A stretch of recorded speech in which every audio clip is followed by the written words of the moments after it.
reconditioned from water damage and other things to the point where they could be used. And it took somebody who had the ability with languages. The records are in Yiddish, they're in Hebrew, they're in Polish, some of it's in German. And Sam, of course, was born in a DP camp in Germany. So he's very close to sort of being a survivor himself. And he was the one who came along and not only had the language facility to do it, and the erudition to do it. It's an amazing story in the book. It gets into things that the movie really doesn't, including Ringelblum's politics of left coalition, his distrust of the Jewish council, his approach to history, which was very different for its time. I think the movie could have made more of that, but that's kind of just me.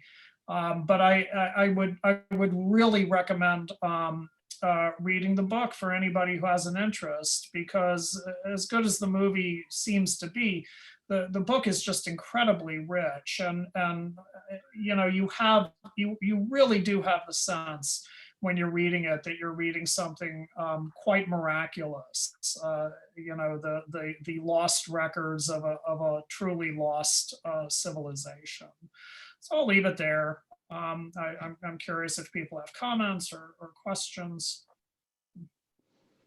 I feel that, this is my second or third time watching this film. I feel that the film really flattened the book. Mm-hmm. And in a way, they wrote Sam out of the story. My feeling that part of the story really is Sam. Yeah. And part of it is his telling the story, which is incredible.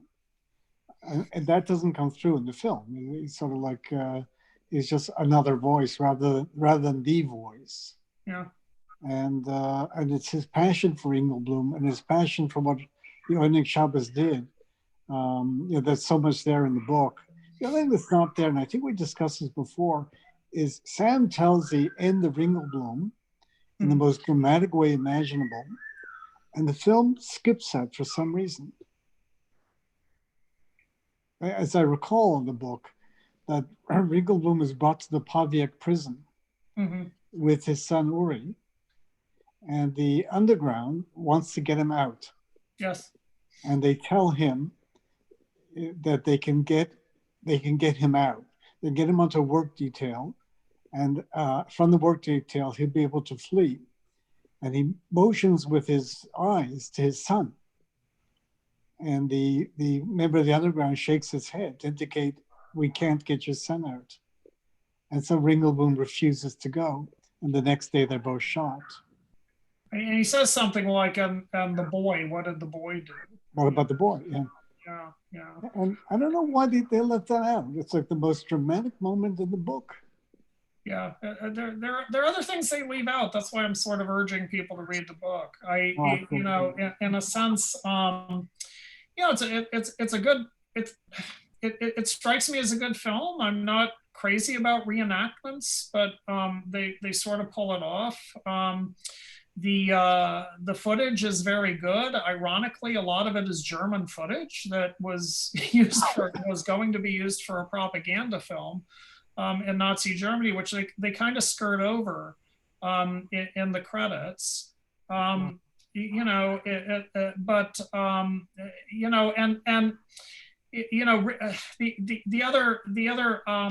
think Ringelblum's politics are very important. This mix of Marxism, Zionism, and Yiddishism, things that really do not go together easily. They don't connect particularly well. They did then.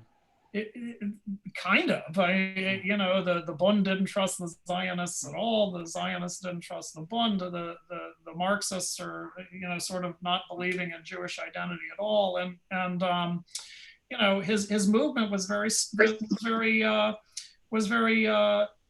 small.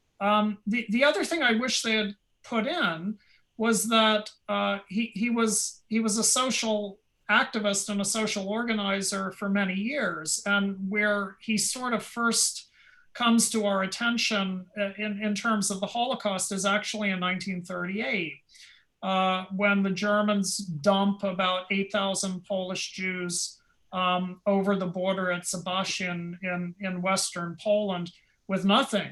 It was the thing that sort of predicated Kristallnacht in November of 1938.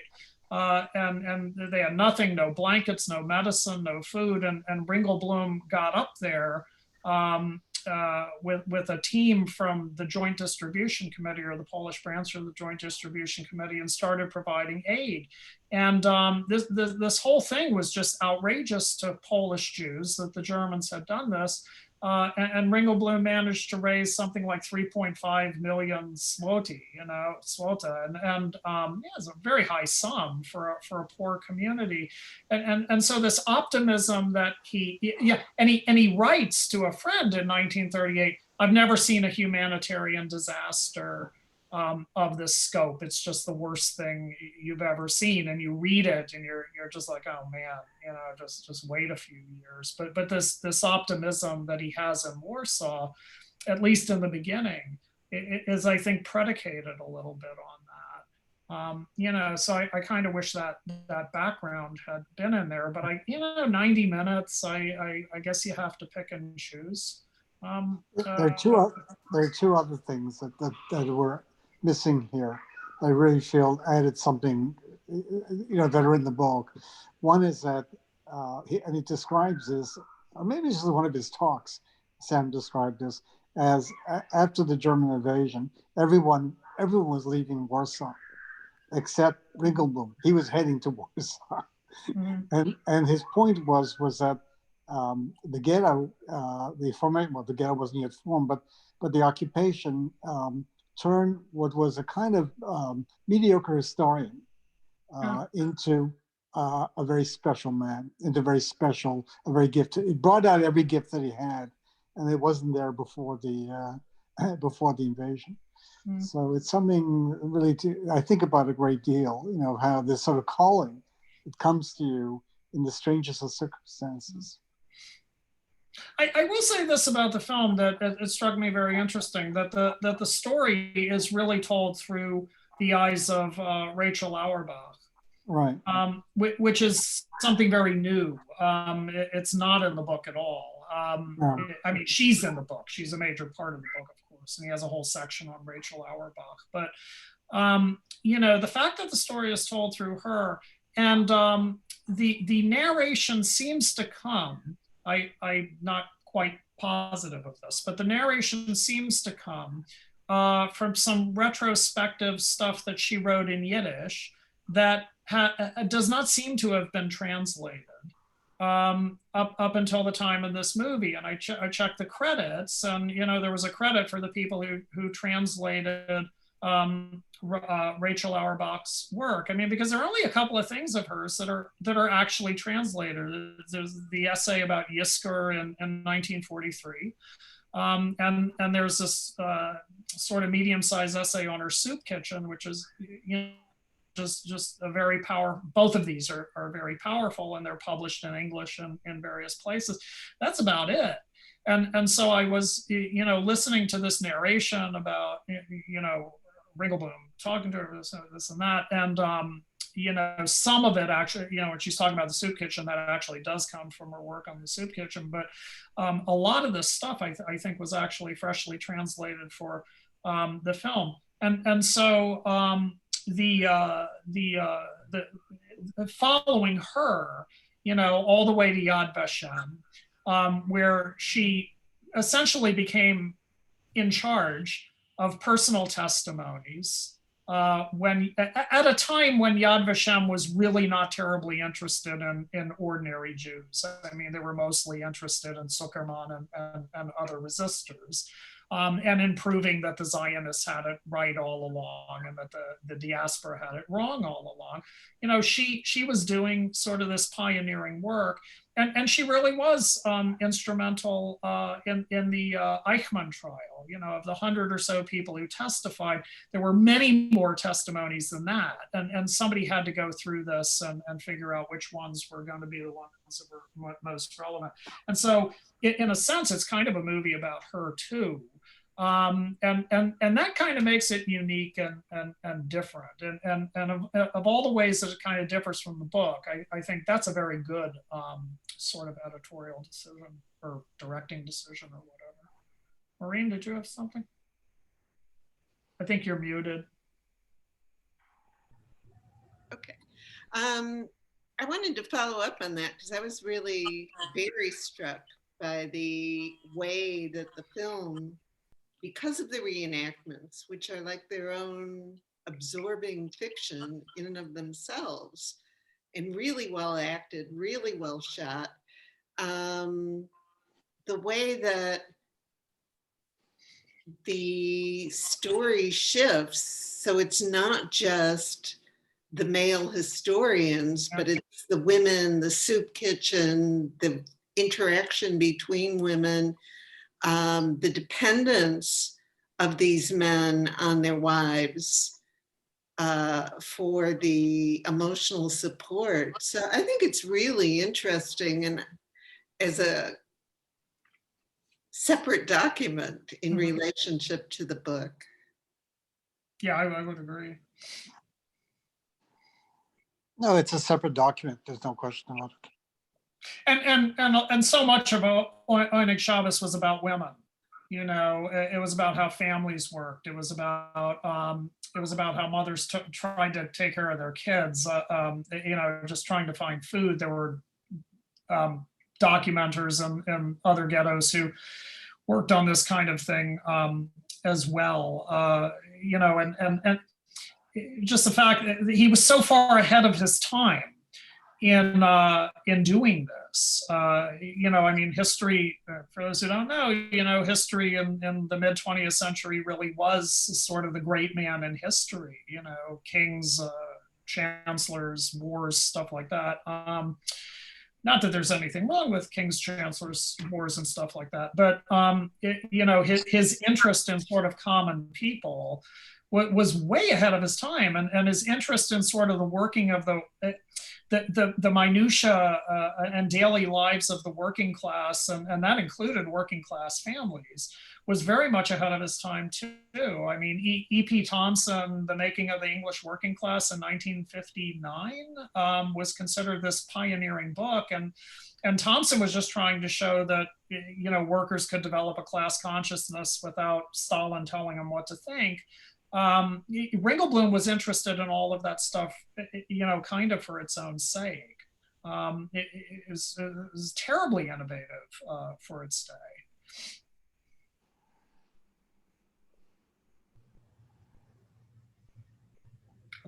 Other comments? Sure, I'll jump in. I watch it with envy. It's the second time I've seen it, I think, but obviously I was here when Sam Casa was here to do the seminar with us, and the funding behind the film is extraordinary. Yeah. And even Casa was talking to us about it, that, you know, he walks into a room, you know, we lug around our cameras or our notebooks, he walks into a room and a makeup crew comes up to him. So the documentation for the reenactment, which is a fortune in terms of filmmaking, and just every single aspect of it. But one of the things that struck me sort of agonizingly is looking at the photos, the stills that they took of the archives of the writing, because yes, it's not just about language. I mean, most of you who know me know that, you know, I can decipher from the 12th century up in French, but it's deciphering the orthographe, the handwriting, the penmanship, which is markedly different, even in the 40s, that we are, you know, we bang our heads against. So it's an extraordinary body to sort through. I don't know that they made it as clear, and I don't know if you remember from the seminar, in the film, how much still remains to be found. In other words, he had insisted on that. And I'm not sure that they made that point, but it's an extraordinary film. I agree with Jack. It's kind of a less than upbeat ending, but it's an extraordinary mission. I some of you know that I thought some of it drags a bit and it was flatter, but I think that I had that reaction precisely because he was so passionate, because he did our Holocaust memorials talk, and I expected it to have that kind of passion ring. Mm. But I think it's Nancy Spielberg who's one of the major producers behind it, and the director had a different ambition, and that's why I do think they also take the approach of sort of pushing Sam out to the side a bit. Mm. I love looking at the pages in the film. That's tremendous. Yeah. You know, when Rachel Auerbach took the dictation of Krasevsky, who escaped from Treblinka, that was a 90-page document. You know, it's an extraordinary document. It's not been translated. Like bits and pieces of it has been translated, but the whole thing is not. It's you know, there's amazing stuff in there, and you know, the book talks about different comments by this other historian who was sort of in and out of Oyneg Shabbos, named Yitzhak Schipper. And, you know, his comments are fascinating. They can't possibly kill 400,000 people.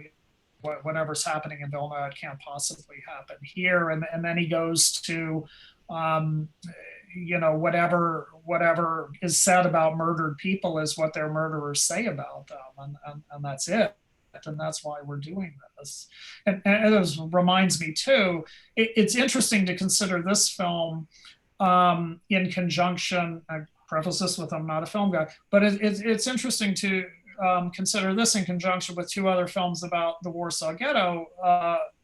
One that I really like is A Film Unfinished by Yael Hershonsky, which concerns all of this footage that the Nazis put together to make a propaganda film about the Warsaw Ghetto, which they never completed. And the film is about the making of that film.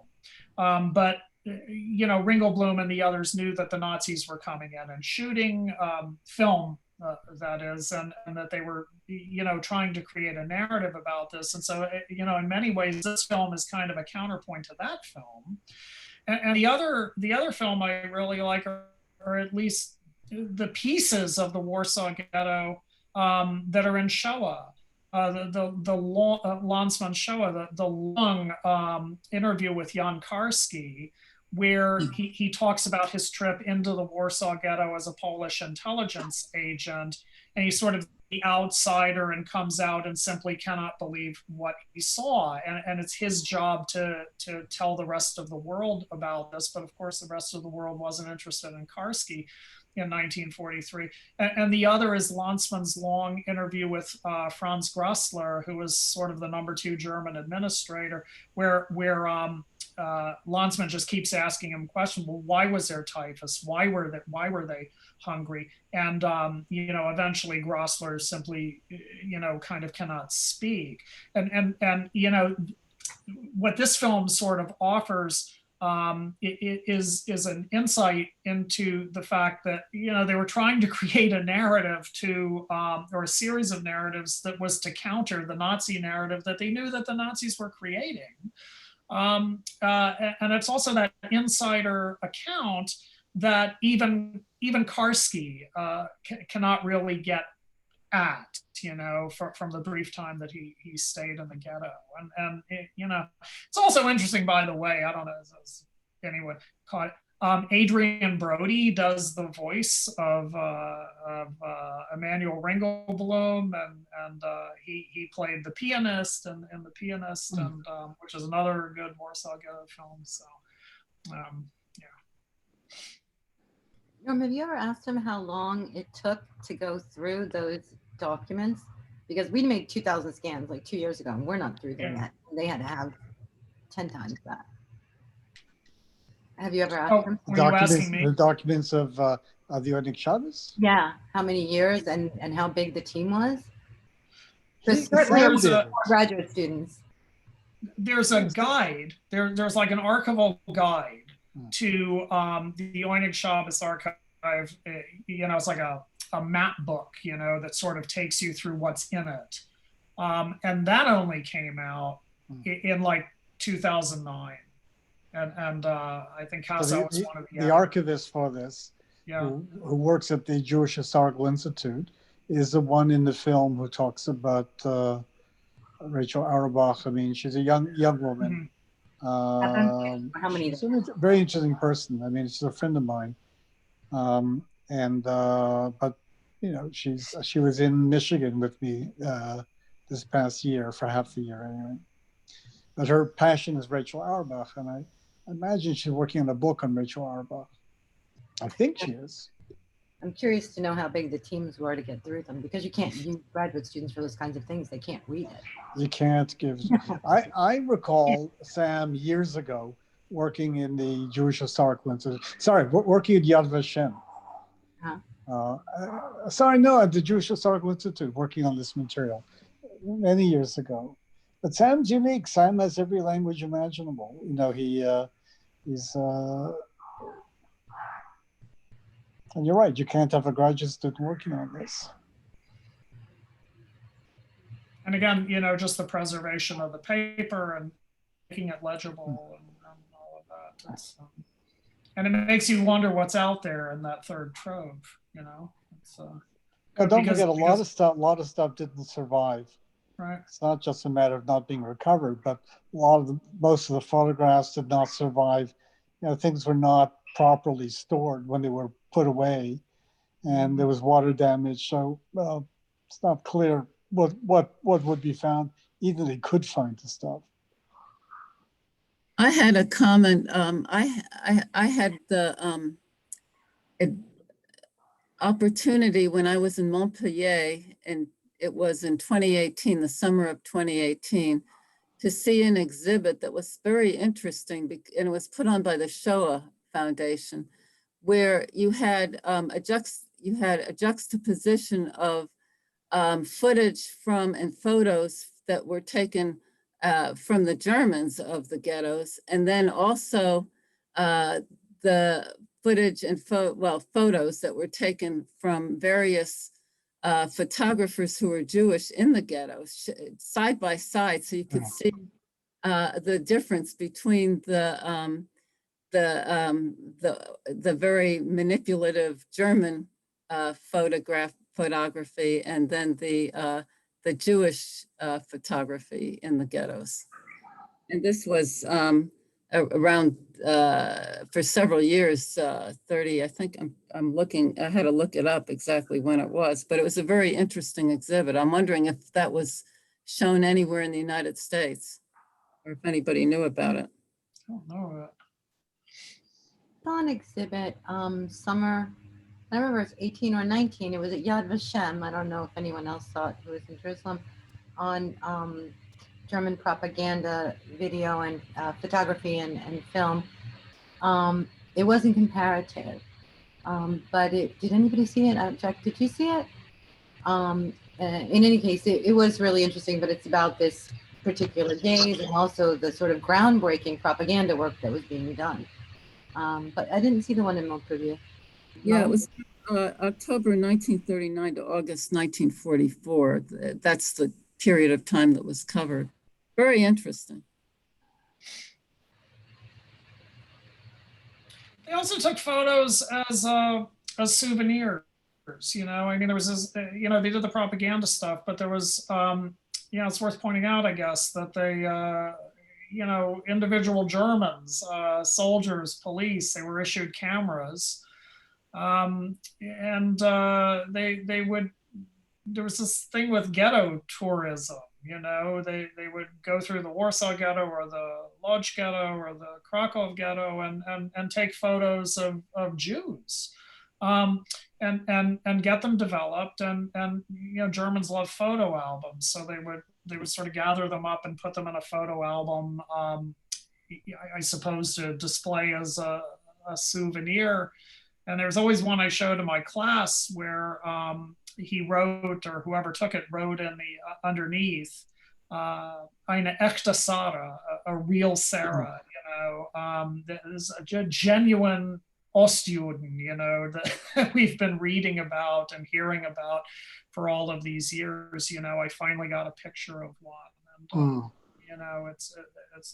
it's really, it just makes you ill, when you look at them, and it makes Ringelblum's book, work, I think, all the more poignant. So detail, but by the same token, I lived on 16th Avenue years back before Paris, and a neighbor next door asked me if I would come and look at something she found in her father's boxes, and it was precisely that sort of touristic photo taken by American military this time. And I'm expecting, I don't know what I was expecting, and I looked down and there's bodies in the snow, and I turned it over and it said des Bush. So just the derogatory term for Germans. Yeah. I was blown away. But that kind of documentation is sort of material history. It's the kinds of things that you were saying he's sort of revolutionary for in thinking about and writing down your daily activities. I think that outside of sort of national history, institutional history, academic institutions, within the Jewish community, at least in the Jewish community that I see, there was this desire to document and to get down in journals and to start to write that history that springs out of the rise of anti-Semitism in the 19th century. So that sort of push, that incitation to write, which Zadok Khan actually makes it a call, it is already there. And I wonder, how much of that already existed within community, and was being dispersed across other national communities at the time.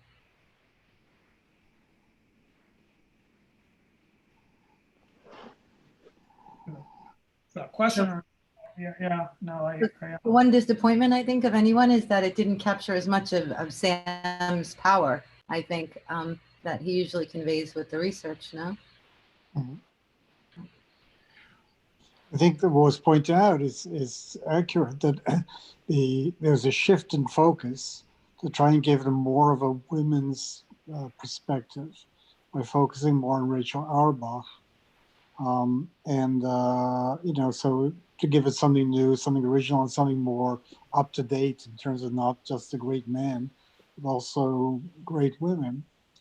But I think it loses something. It loses the passion of Sam. And I would like to have seen this film as more of a dialogue between Amanda Ringelblum and Sam Kassow. I think that's where the story is. I think we expected more of that going into it because of what we knew already about the work that week with him. Yeah. No, he's just so passionate. I was less disappointed second time around because it isn't, it's really well done. So, yeah, that's a big budget. Hey, the other point Sam makes again and again is that Ringelblum was very suspicious. Yeah, you just can't overestimate this this controversy over Jewish sources after World War II. The only people who were really paying attention to Jewish sources were some Jews. And even the Israelis were not paying particular attention to Jewish sources. Auerbach was collecting them and that sort of thing. But in Germany, most of the writing on the Holocaust only really, as some of you know, only began in earnest in the 1970s. And Lucy Davidovich, who we heard about last semester, notwithstanding, most people were writing perpetrator history. It sort of came from the Nuremberg trials and the fact that all of these German records were available and the Germans were putting people on trial. And so there were, trial judgments to look at and that sort of thing. And the standard line, as late as the 1980s, and even into the 1990s, was that Jewish sources really weren't worth much of anything. They were subjective, as if the German sources were not, but they were subjective. Or folksy. Many times they were written after the fact, so you really couldn't them seriously, you know, because they were sort of memoir literature and that kind of thing.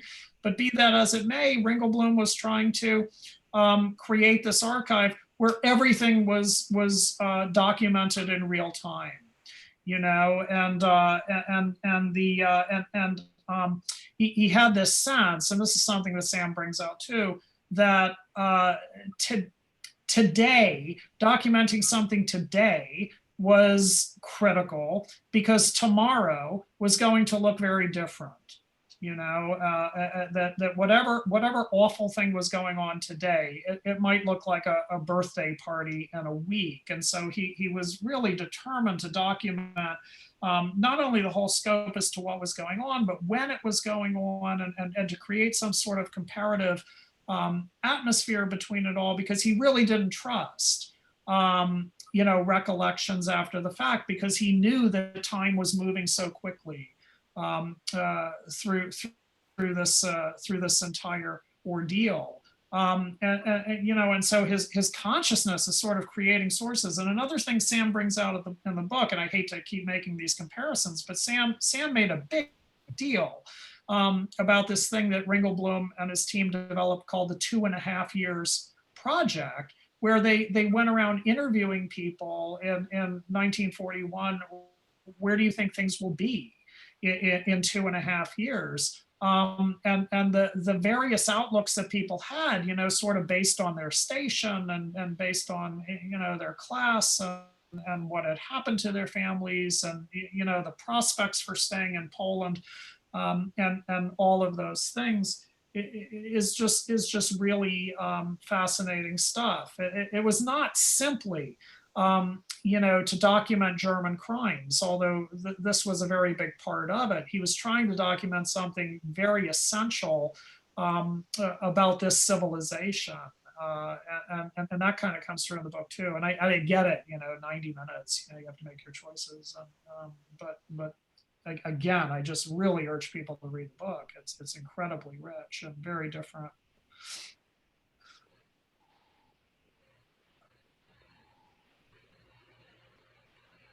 So that is fascinating, and it is a distinction because, you know, obviously, you know, in Grenoble they're also already creating an archive in France as well, but it's not at all first-person testimonials. It's collecting evidence, and it's precisely to have a body of scholarship. And within the Jewish community, they'll start that in the 40s. Right? They're not going to wait till the 70s. We know about it in the 70s, but there's going to be a sort of counter narrative to the national narrative. So it is, you know, fascinating that he wanted to document that, which, you know, in other traditions basically goes on in literature, the documenting of everyday life. This sort of nostalgia to create a lost life we would see post 1870, right? So trying to recreate Alsace-Lorraine, it wouldn't necessarily be, you know, in this way through first person testimonial, it'll be inscribed into new folk tales that take on that tradition. So it is fascinating, and I agree. The book was great, but actually needs a reread these days. It's been a few years. Yeah. More comments?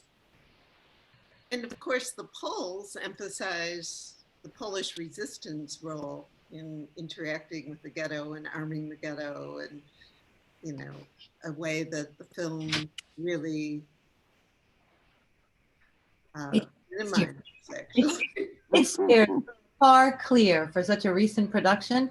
It steers far clear, I think, of the problems that have been debated and going on in terms of this history and the Poles. I mean, just, it's not there.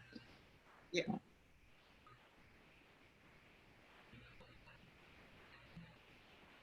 Did we lose Norm? Sorry, what did you ask? I asked if we lost Norm, so you're going to have to take over emceeing. The dog may have gotten him. There's 2 animals that are part of this discussion. Are there? Yes. 3. 3? 3. All right. Yours is unless you count my daughter, you know, like, you can have No. that one.